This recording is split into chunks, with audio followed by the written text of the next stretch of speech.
Bachupally PS పరిధిలో దారుణ ఘటన చోటు చేసుకుంది. విజయదుర్గ ఓనర్స్ అసోసియేషన్ కాలనీ పరిధిలో ఒక గుర్తు తెలియని మృతదేహం అయితే లభించింది. ఇక్కడ ప్రస్తుతం మనం అదే ప్రదేశంలో ఉన్నాము. ఆ మృతదేహం లభించినటువంటి ప్రదేశంలోనే ఉన్నాము. ఇక్కడ ఉన్నటువంటి విజయదుర్గ ఓనర్స్ అసోసియేషన్స్ కాలనీ వాళ్ళు ఒక్కసారిగా దుర్వాసన రావడంతో అసలు ఏంటి ఇది, ఏదైనా జంతు కలేబరమా లేకపోతే ఏం జరిగింది ఇక్కడ అని చెప్పి వచ్చి చూసేసరికి ఈ ప్రాంతంలోనే సరిగ్గా మనం చూస్తూ ఉన్నాం కదా. సో ఈ ప్రాంతంలోనే ఇక్కడ మనం చూసుకోవచ్చు ఆ మృతదేహానికి సంబంధించినటువంటి తరలించినటువంటి అన్ని కనిపిస్తూ ఉన్నాయి. అయితే ఈ ప్రాంతంలోనే మనకి ఇక్కడ ఒక బ్యాగులో ట్రావెల్ సూట్ కేస్ బ్యాగులో ఒక మృతదేహాన్ని హంతకుడు ఎవరైతే ఉన్నారో ఆ మృతదేహాన్ని కుక్కి ఇక్కడికి తీసుకొచ్చి వదిలేసి వెళ్ళిపోయారు. ఎవరు లేనటువంటి ఈ నిర్మానుష్య ప్రాంతంలో అయితే మనకు కనిపిస్తూ ఉంది కదా. ఈ ప్రాంతంలో ఈ రక్తపు మరకలన్నీ కూడా కనిపిస్తూ ఉన్నాయి. అదంతా కూడా ఈ శరీర అవశేషాల నుంచి వచ్చినటువంటి వ్యర్థాల మొత్తం అవశేషాలన్నీ కూడా కనిపిస్తూ ఉన్నాయి కదా. సో ఇక్కడే ఆ యొక్క హంతకుడు అతి కిరాతకంగా ఒక యువతిని అత్యంత దారుణంగా హత్య చేసి సూట్ కేసు బ్యాగులో తీసుకొచ్చి ఇక్కడ పడవేసినట్టుగా గుర్తించి దుర్వాసన వస్తుండటంతో విజయదుర్గ ఓనర్స్ అసోసియేషన్ వాళ్ళందరూ కూడా పోలీసులకు సమాచారం అందించారు. ఇక్కడికి ఘటనా స్థలానికి చేరుకున్నటువంటి పోలీసులు వెంటనే అసలు ఆ బ్యాగ్లో ఏముందని చూడగా ఒక్కసారిగా షాక్కి గురైనటువంటి పరిస్థితి కనిపిస్తూ ఉంది. అయితే సుమారుగా ఆ యువతి వయస్సు 25 నుంచి 30 సంవత్సరాలు ఉంటుంది అంటూ కూడా అంచనా వేశారు. ఇక్కడికి వచ్చినటువంటి క్లూస్ టీం అంతా కూడా ఇదంతా సెర్చ్ చేసి ఇంకా ఏమైనా డెడ్ బాడీకి సంబంధించినటువంటి ఆనవాళ్ళు ఏమైనా దొరుకుతాయా అన్నట్టుగా కూడా మొత్తం క్లూస్ టీం అంతా కూడా ఇదంతా కూడా సెర్చ్ చేసినట్టుగా తెలుస్తూ ఉంది. అలాగే ఇక్కడికి జాగిలాలను డాగ్ స్పాట్స్ కూడా తీసుకొచ్చి మొత్తం అంతా ఈ ప్రదేశం అంతా గాలించినట్టుగా తెలుస్తుంది. ఎస్, మనం చూడొచ్చు ఏదైతే సూట్ కేస్ బ్యాగ్ ఉందో ఆ బ్యాగ్కు సంబంధించినటువంటి హ్యాండిల్ కూడా కనిపిస్తూ ఉంది. మనం ఇక్కడ చూడొచ్చు అది సుమారుగా తీసుకొచ్చి ఇక్కడ ఒక 1 వీక్ నుంచి 10 డేస్ వరకు కూడా అవుతుండొచ్చు అని చెప్పి అటు పోలీసు అధికారులు కూడా భావిస్తూ ఉన్నారు. ఎందుకంటే మనం చూడొచ్చు ఆ స్క్రూ ఏదైతే ఉందో, మనం ఇక్కడ చూస్తే ఆ స్క్రూ ఏదైతే ఉందో దానికి మొత్తం కూడా చిలుము పట్టినట్టుగా కనిపిస్తూ ఉంది. ఆ స్క్రూ మొత్తం కూడా నీట్గా అంటే ఒక స్టెయిన్లెస్ స్టీల్కు సంబంధించినటువంటి స్క్రూ కూడా ఉంటుంది. కానీ ఇక్కడ చూసుకున్నట్టయితే దానికంతా కూడా చిలుము పట్టినట్టుగా కూడా కనిపిస్తూ ఉంది. అయితే దీన్ని బట్టి అధికారులు కూడా సుమారుగా వారం నుంచి 10 రోజులు అయి ఉంటుంది ఈ యొక్క బాడీని ఇక్కడికి తీసుకొచ్చి అని కూడా చెప్తా ఉన్నారు. ఎందుకంటే వర్షంలో తడిసింది కావచ్చు, అందుకే ఇది స్క్రూ కూడా ఇలా అయిపోయింది. అలాగే బాడీ కూడా పూర్తిగా కుళ్ళినటువంటి సిచ్యువేషన్కి వచ్చేసింది, పూర్తిగా పురుగులు పట్టినటువంటి పరిస్థితి కూడా కనిపిస్తూ ఉంది.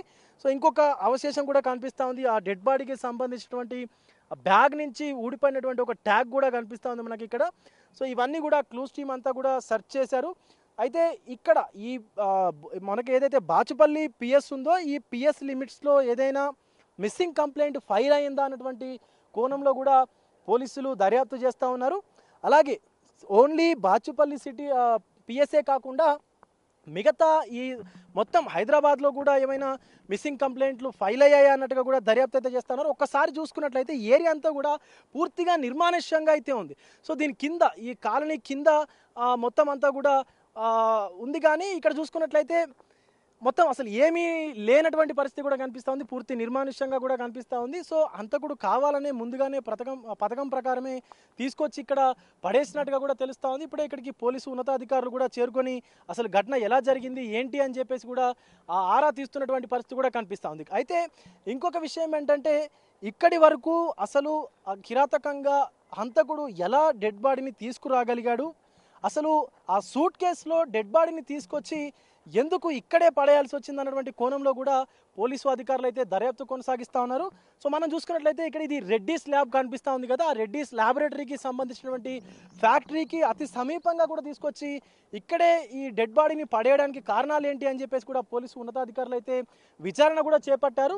అలాగే మరీ ముఖ్యంగా చెప్పాలంటే ఇక్కడ ఈ యొక్క ఘటన జరగడంతో విజయదుర్గ ఎవరైతే ఓనర్స్ అసోసియేషన్ కాలనీ వారు ఉన్నారో ఒక్కసారిగా ఉలిక్కి పడ్డట్టుగా కూడా తెలుస్తూ ఉంది. సో ఈ చిన్న గదులు కట్టుకొని ఈ యొక్క విజయదుర్గ కాలనీకి సంబంధించినటువంటి అసోసియేషన్కి సంబంధించినటువంటి ఓనర్స్ అందరూ కూడా వాళ్ళ ఫ్లాట్స్లో చిన్న మొత్తం గదులు కట్టుకొని వాళ్ళు ఇవన్నీ కనిపిస్తూ ఉన్నాయి కదా మనకి. ఇవన్నీ కూడా ఆ గదుల్లోనే వాళ్ళు సంబంధించినటువంటి సామాన్ వేసుకోవడమా లేకపోతే ఇది వాళ్ళ పేరు మీద ఉన్నట్లుగా కూడా కొంత ఈ చిన్న గదులు కట్టుకున్నారు. సో ఇలాంటివన్నీ కూడా మొత్తం వాళ్ళకి అడ్డాగా మారిపోయినట్టుగా కనిపిస్తూ ఉంది నేరస్తులకి. ఒకసారి పోలీసు ఉన్నతాధికారులు కూడా వచ్చారు ఇక్కడికి, వాళ్ళతో కూడా మాట్లాడేటువంటి ప్రయత్నం అయితే చేద్దాం. ప్రస్తుతం మనతో పాటు విజయదుర్గ ఓనర్స్ అసోసియేషన్ కాలనీలో ఉండేటువంటి కొంతమంది వ్యక్తులు ఉన్నారు, పెద్దాయన కూడా ఉన్నారు. పెద్దాయన ఎప్పుడు చూశారు ఈ ఘటన, ఎప్పుడు జరిగింది, అసలు ఏమైనా ఐడియా ఉందా మీకు? ఐడియా అంటే మధ్యాహ్నము ఉదయం 7:30 ప్రాంతంలో అట్లా బాత్రూమ్ కానీ వచ్చిన పిల్లలు వచ్చేసరికి ఇక్కడ చూసి వాసన వస్తుందని అక్కడ తొవ్వి చూసే వరకు బ్యాగ్ కనిపించింది. ఆ బ్యాగ్ కనిపించేసరికి పోయి అక్కడ ఆ ముబీన్ అనేట ఆయనకు అక్కడ ఇన్ఫర్మేషన్ ఇచ్చింది వాళ్ళు. ఇక ఆయన ముబీన్ ఏం చేసిండు, పోలీసు వాళ్ళను ఇక్కడ ఇన్ఫర్మేషన్ చేసి ఇక్కడ వచ్చి చూసి ఆ పోలీసు వాళ్ళకు ఇన్ఫార్మ్ చేస్తే వాళ్ళు వచ్చి ఇక్కడ చెక్ చేశారు అన్నట్టు. అంటే పూడ్చి పెట్టారా బ్యాగ్ని ఏమైనా మట్టిలోకి? లేదు, అన్నతో అట్లా పొదల్లో గెంటేసారు, పొదల్లోనే పడ్డది.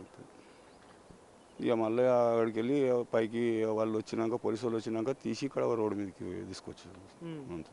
రైట్, ఇది పరిస్థితి. సుమారుగా ఉదయం 7-7:30 గంటలకు కూడా ఇక్కడికి బహిర్భూమికి వచ్చినటువంటి కొంతమంది పిల్లలు కూడా చూశారు అంటూ చెప్తా ఉన్నారు పెద్ద ఆయన అయితే. సో సూట్ కేసుని తీసుకొచ్చి ఒకసారి మనం వెళ్ళి చూసేటువంటి ప్రయత్నం అయితే చేద్దాం. సూట్ కేసుని తీసుకొచ్చి ఇక్కడి వరకు కూడా వెహికల్ వస్తూ ఉంటుంది. అయితే వెహికల్లో ఇక్కడ దాకా తీసుకొచ్చి, టూ వీలర్లోనూ లేకపోతే ఆటో లాంటి రిక్షాలు కూడా ఇక్కడ దాకా వచ్చేటువంటి రోడ్డు సదుపాయం అయితే ఉంది. సో తీసుకొచ్చి ఇక్కడ దాకా తీసుకొచ్చి ఈ రాళ్ళు ఏవైతే కనిపిస్తూ ఉన్నాయో, మనకి ఇప్పుడు లోపలికి వెళ్తా ఉన్నాం కదా, ఈ రాళ్ళు చెట్ల పొదలు ఏవైతే కనిపిస్తూ ఉన్నాయో ఆ లోపలి వరకు తీసుకెళ్ళి బ్యాగ్ని అమాంతం ఆ లోపల పొదల్లో విసిరి వెళ్ళిపోయారంటూ కూడా ఇక్కడ ఉన్నటువంటి స్థానికులు చెప్తా ఉన్నారు. అయితే అత్యంత దారుణమైనటువంటి సిచ్యువేషన్స్లో మనకు అక్కడ ఆ బాటిల్ ఏదైతే కనిపిస్తుందో ఆ ఏరియాలోనే ఆ సూట్ కేసుని విసిరి పారేశారు ఆ పొదల్లో అంటూ కూడా స్థానికులు చెప్తా ఉన్నారు. సో ఇక్కడికి వచ్చినటువంటి పిల్లలు ఆ వాసనను పసిగట్టి పూర్తిగా దుర్వాసన రావడంతో అసలు ఏమైంది అని చెప్పి స్థానికులకి సమాచారం ఇవ్వడంతో, అక్కడ మొబీన్ అనేటువంటి ఒక వ్యక్తికి సమాచారం ఇవ్వడంతో ఆ వ్యక్తి పోలీసులకు సమాచారం ఇవ్వడంతో పోలీసులు ఇక్కడికి చేరుకొని అసలు ఏం జరిగింది, ఏముంటి అని చెప్పి చూడగా ఒక్కసారిగా షాక్కు గురైనటువంటి పరిస్థితి కనిపిస్తూ ఉంది. ఈ ఘటన పైన ఇప్పుడే ఈ ఘటన స్థలానికి సంబంధించి బాలానగర్ డివిజన్కి సంబంధించినటువంటి అడిషనల్ డీసీపీ సత్యనారాయణ కూడా వచ్చారు.